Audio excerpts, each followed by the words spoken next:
এই গরমে এভাবে আম পান্না বানিয়ে দেখো, মন প্রাণ জুড়িয়ে যাবে।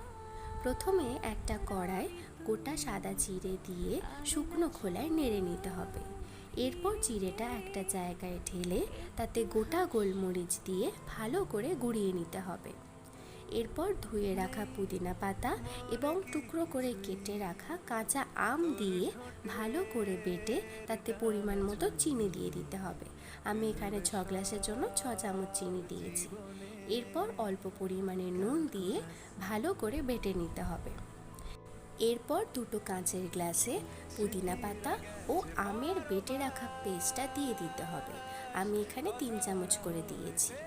এরপর অ্যাড করব পাতিলেবুর রস, বরফের টুকরো এবং ঠান্ডা জল দিয়ে ওপর থেকে গুঁড়ো করে রাখা মশলা ও জল জিরা দিয়ে ভালো করে গুলে নিতে হবে।